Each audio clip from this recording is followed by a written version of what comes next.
Let's talk to our Elohim, and then we'll take a look at Parsha Vayikra. We've started a new one. Father, thank you for this time to come to you. Thank you for this time to grow closer to you. Thank you, Father, for this time to learn how to renew this right spirit within us. We ask that you'll open our eyes, open our ears, and open our hearts so we can see, hear, and understand our relationship with you. And we thank you in the name of Yahusha. Amen. All right. So, Vayikra, this is chapter 1. And we're going to just look at a few verses. We're going to start in verse 2, but we're going to consider two particular things within this Torah portion.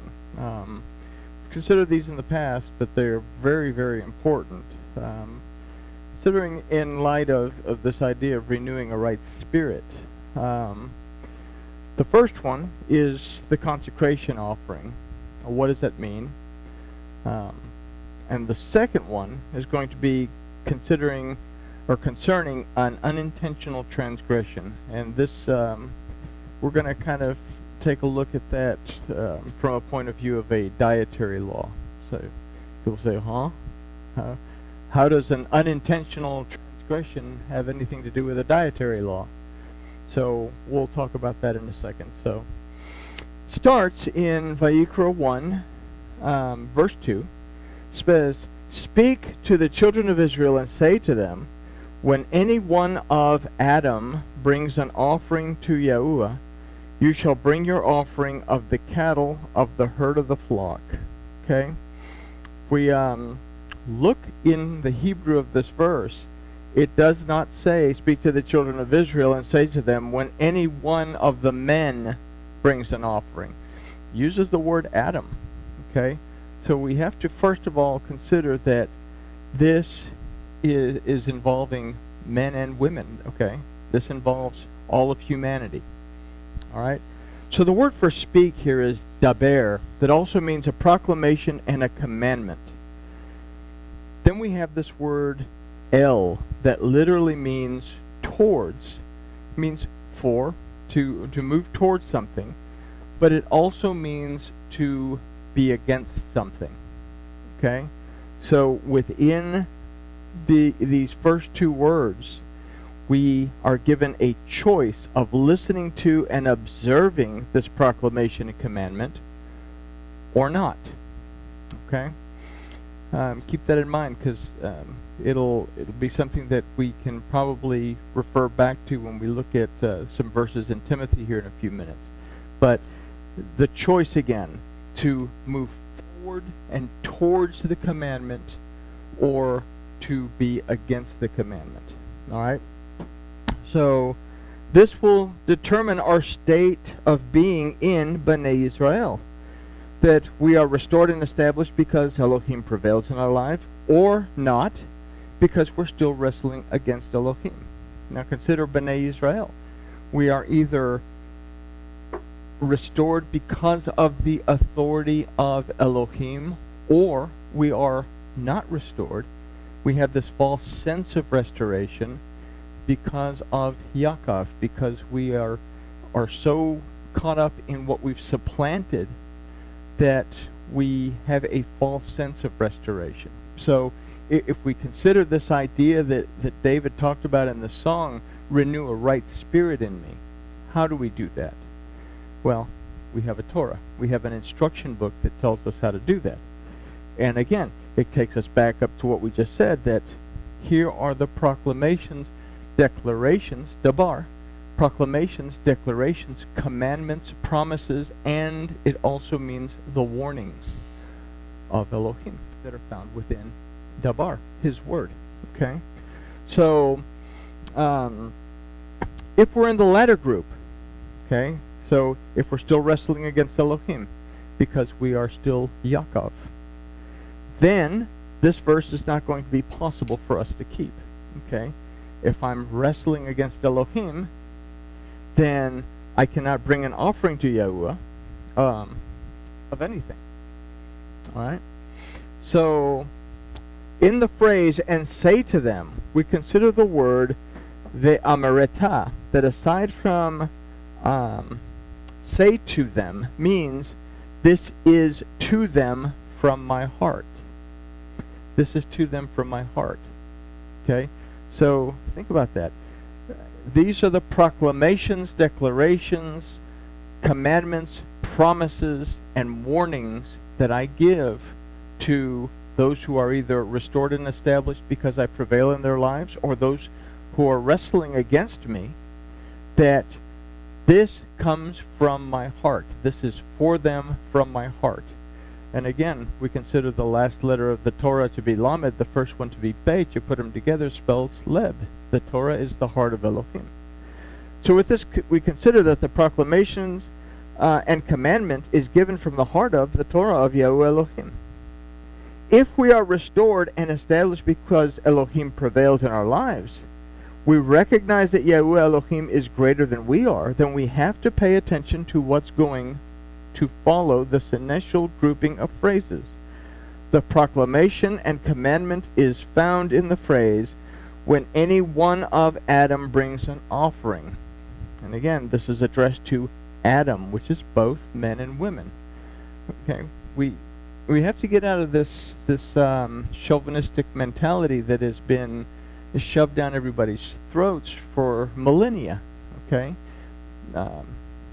we have to get out of this Yentl mentality that only the men can read the religious books, and the women get the storybooks. The Torah is for everyone. Okay.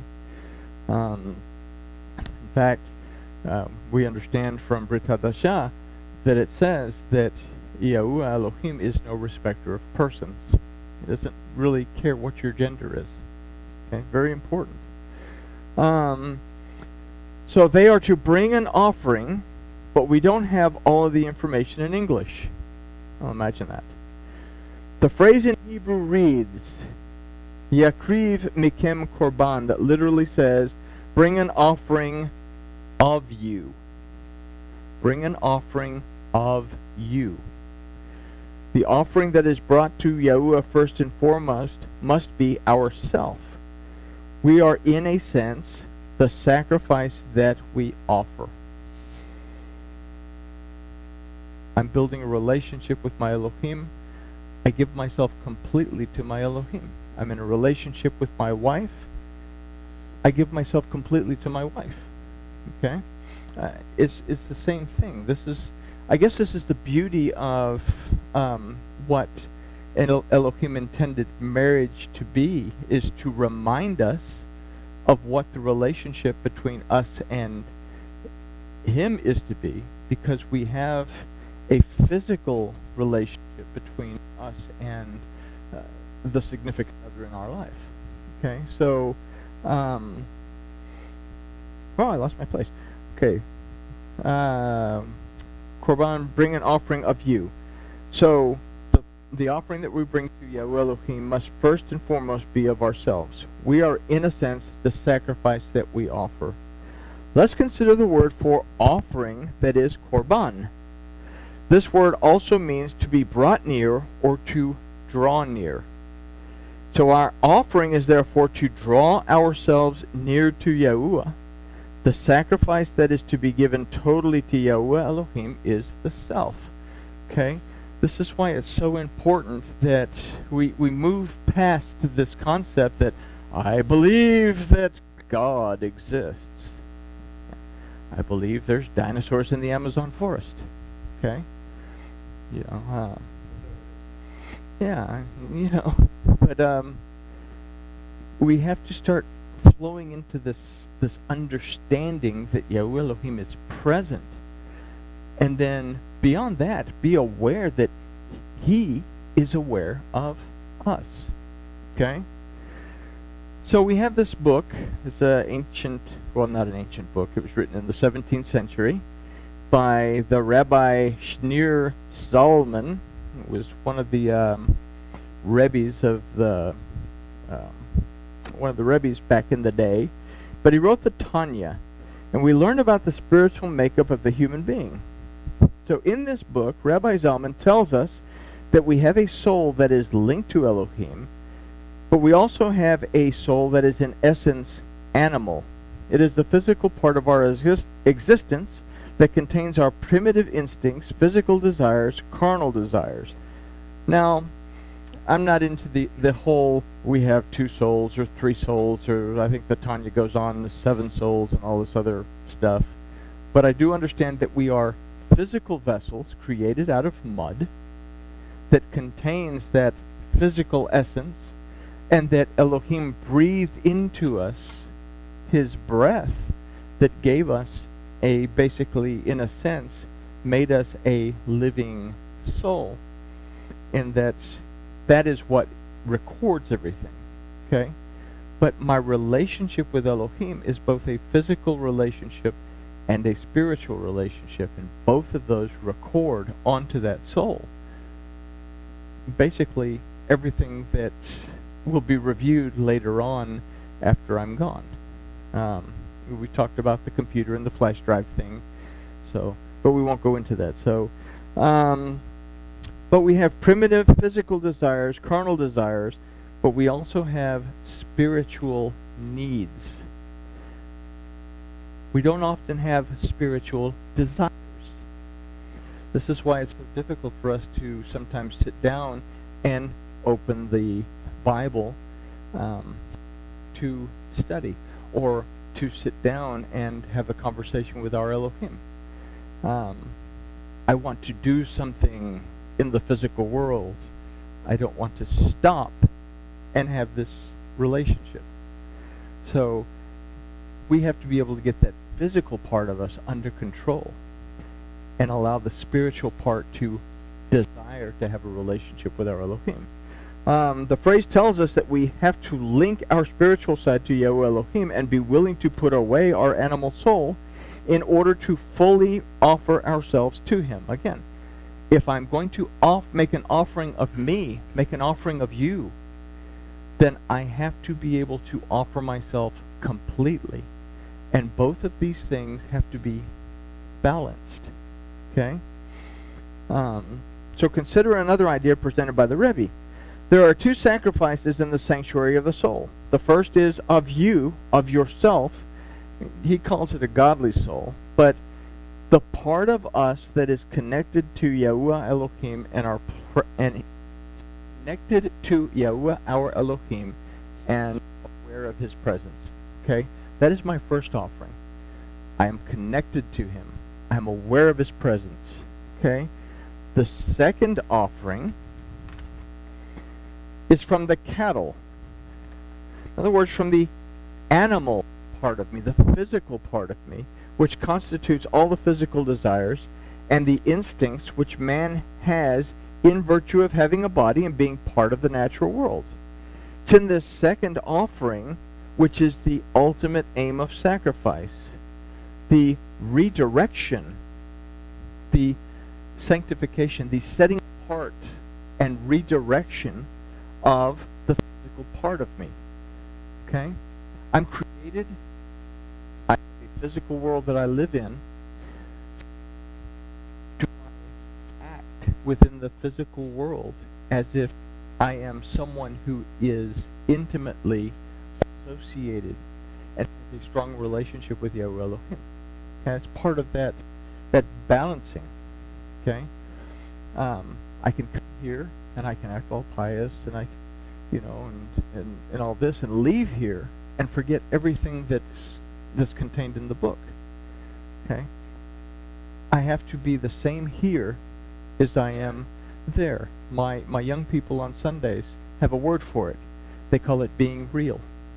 Still haven't figured the part out, but being real. What is it?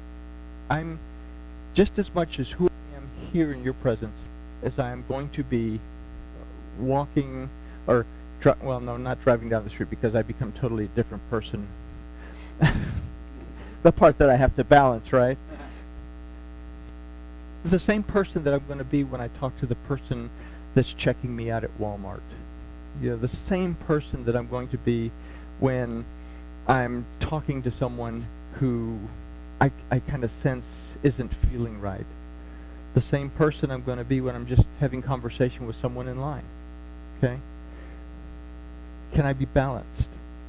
And can my relationship with my Elohim shine forth without me even having to say that I am in a relationship with Yahweh Elohim? People, have you ever been around someone that you just feel that glow and that warmth that comes off of them? Okay? Can I be that? That's balance, I guess. All right. So, this constitutes all physical desires, all instincts, which a man has in virtue of a body and being part of the natural world. It's this second offering which is the ultimate aim of sacrifice, the redirection of the animal in man. And that's my commentary there. But this clarifies the second part of this verse that says, you shall bring your of the cattle or of the herd of the flock. This is the burnt offering that is completely given to Yahweh. We are to give ourselves completely to our Elohim. We offer up our heart, our soul, and strength. And think about that first offering in Vayikra. It is the burnt offering. The person that brings the offering brings something of tremendous value. Okay? Because the first thing it tells us is to bring a bull. So if you don't have a bull, bring a couple of goats. Then it goes down the line. If you don't have a couple of goats, turtle doves. But you think about this person that's bringing this bull, and he's offering it, and this thing is killed, and then it's totally and completely burned up. The person gets absolutely nothing back from it. The priest gets nothing back from it. Okay? My relationship is to offer myself totally and completely without expectation. Okay? I have a relationship again. I can use the relationship with me and my wife. I am in a relationship with Trina out of love, out of commitment to working together in balance. I don't expect anything from her. She doesn't expect anything from me. I have no expectations. I'm in a relationship. And this is when I come into a relationship with my Elohim. I'm not coming into a relationship with my Elohim because I want some kind of magical juju juice to make everything better. I'm in a relationship because I know that within this relationship, whether it's good or it's bad, it's always going to be good. Bad can be good. Okay? I guess if that makes sense. All right. So we give ourselves completely to our Elohim. Ezekiel, in the world to come, we read that the temple will be restored, as will the animal sacrifices. We can consider that the temple will be fully restored to walk with Elohim, and will be able to give ourselves completely to Him without the distractions that all of us are faced with that keep us from truly fulfilling this commandment. You think about the temple in Ezekiel. Elohim asked Moses to build a tabernacle. It says, build a tent. David was the one that had a desire to build a temple. Yahweh Elohim never commanded that temple to be built. Solomon built the temple for his own gratification. Okay? And this is, in a sense, it shows us ourselves. Elohim asks us to be the tabernacle, to contain Him. He doesn't ask us to be this big elaborate thing built on an ego. We have to follow His commandments, His instructions, in order for us to be Betzalel, for us to be in the image and likeness of Elohim, and be Aholiab, the tent of the Father. Okay? These are the two artisans that create the tabernacle. When we look at the temple of Ezekiel, no one builds that temple. Yahweh Elohim provides that temple. And He has provided that temple in what He's given us, which is called the life that we live. For us to offer the sacrifices within Ezekiel bring us back into that relationship with our Elohim. Okay? You'll notice that in Ezekiel, if you read it, the sacrifices are given for a 6-month period of time. And basically an extended Passover through Sukkot. Okay? It's just one giant festival. Okay? But anyway, there's another idea from the Rebbe's perspective. It says, when an animal was to be sacrificed on the altar, the first thing that had to be done was to see that it was whole, perfect, without blemish. Only then could it be offered. So in this drawing near of the Adam, both men and women, the animal within ourselves must be without blemish before it can be sacrificed.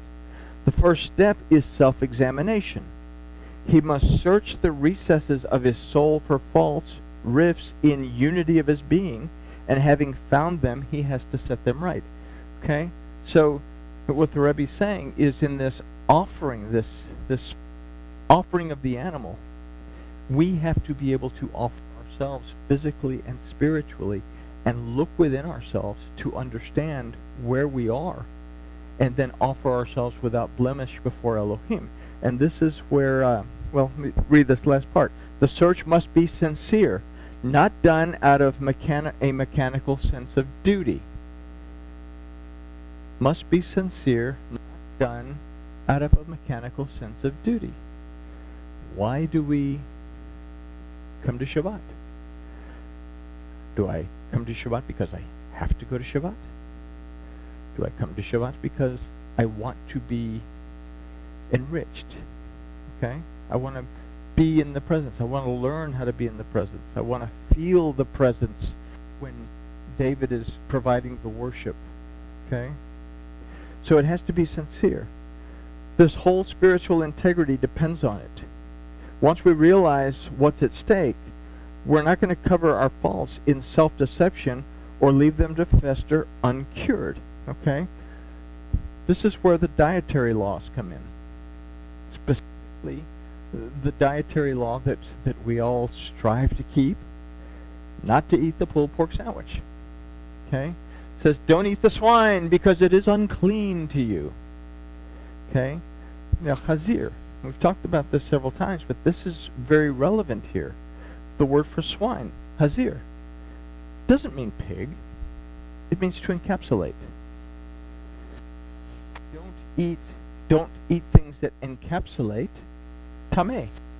Things that are ethically, morally not right, or things that are not true. Okay? This is how we keep the physical part of us and the spiritual part of us in balance. Why do we believe what we believe? What is my relationship with my Elohim based on? Okay? The Father is looking for those who will worship Him on any dogma they choose to believe. Is that what it says? What kind of people is the Father looking for to worship? Those that will worship in spirit and in truth. I have to have truth before I can connect spiritually to the Father. Okay? Let's consider Shemot, Exodus 25:8, to get some perspective on that idea. And let them make me a sanctuary that I may dwell among them. So the word for dwell among them is betochem, from the root tawek, that means to be in the middle or in the midst. This word also means to be in the center of. And we have this prefix beit that we have to take a note of. Beit is the prefix that means much more than it would mean among this word. Let's try that again. In the prefix beit, we must take note of beit. Beit is the prefix that means in, much more than it would mean among. Okay? It means in more than it means among. This would be more likely a more likely use of the prefix lamed, or perhaps even the prefix mem. But this would change this verse to say that I may be at the center within them. Okay? And let them make me a sanctuary that I may be at the center within them. Every aspect of the tabernacle that we read about in Shemot has a correlation to a human body part. Okay? And when we look at the tabernacle, we're actually looking at ourselves. It has a heart, the ark, where the Shekinah comes and rests. Okay? We are the tabernacle. Just as we are to be the temple in which Yahuwah Elohim resides, and we must offer ourselves willingly so that he will dwell within us, within our most Kodesh place, a place that is dedicated specifically to his presence at the center of our life. We must be aware of that every instruction found in the Torah has a double significance or even more. This concept has an immediate bearing on our spiritual life. We have to be aware that in every act, every facet of the physical sanctuary had its counterpart in the sanctuary of the soul. And with this in mind, we can now consider the unintentional trespass found in chapters 4 and 5. We have unintentional transgressions, or transgressions made in error, that include both physical acts and spoken acts. How do I avoid unintentional error? Well, I don't eat the BLT. Again, the dietary laws are given to us, and we read them topically. Okay, well, I'm not going to eat shellfish, and I'm not going to eat bacon, and I'm not going to eat, we shouldn't eat chickens. I mean, if chickens were alive back then in that area, Elohim would have said, don't eat chickens. They're nasty. They're scavengers. But anyway, there's more to the dietary laws than what we read on the surface. Again, Yeshua and the Bezorah also adds in the transgression of thoughts. Okay? Yahusha said, if you even think about it, you're guilty. Okay? So how do we control that? It's hard. It's hard to control that sometimes. It says, thou shalt not murder. But then you're thinking about the bozo that just cut you off and what you'd like to do to him. How do we control? Because we have to become aware. Okay? What do we have to become aware of? That's the hard part. It takes us right back to, I can believe that Yahuwah Elohim exists all I want. Am I aware that he's present?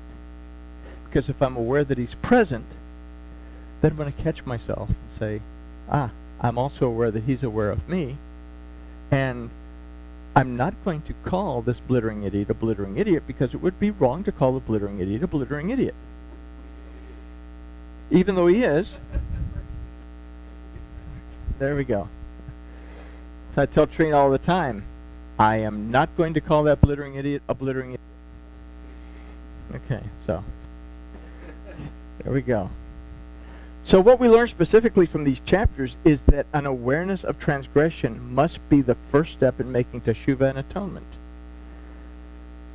We are all in a learning process, or better stated, a relearning process. Okay?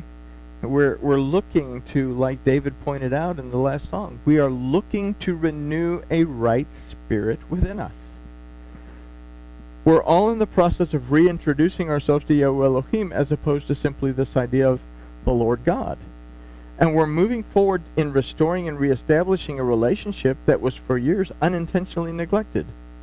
We've even considered that we are not on the narrow road, or that we were not on the narrow road. There's another one. Yahusha says, the road that leads to life, the road that leads to the kingdom, is very narrow, and very few people are those that find it. Something else that we can use as an anchoring point. Am I walking along the super highway, or am I missing the narrow road in my relationship? Okay. So we've begun to recognize our transgression, and in doing so, have sought to make and continue to make teshuvah. The Torah provides for this, and if we understand what the Torah tells us, when we then realize that it isn't about killing animals, but it's about offering what these animals represent. Ourselves, totally given to Yahuwah Elohim. So let's consider Vayikra 4:2 to get an introduction into the types of transgression. It says, "Speak to the children of Israel, saying, if anyone shall sin through error in any of these things which Yahuwah